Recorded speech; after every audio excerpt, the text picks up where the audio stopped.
नारायणं नमस्कृत्यं नरं चैव नरोत्तमं देवीं सरस्वतीं व्यासं ततो जयमुदीरयेत्। अथ सकल सौभाग्यदायक श्री विष्णु सहस्रनाम स्तोत्रम्।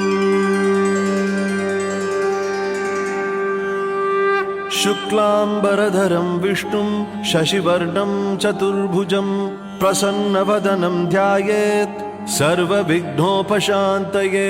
यस्य द्विरदवक्त्राद्यः पारिषद्यः परशतं विघ्नं निघ्नन्ति सततं विश्वक्सेनं तमाश्रये। व्यासं वसिष्ठनप्तारं शक्तेः पौत्रमकल्मषं पराशरात्मजं वन्दे शुकतातं तपोनिधिं। व्यासाय विष्णुरूपाय व्यासरूपाय विष्णवे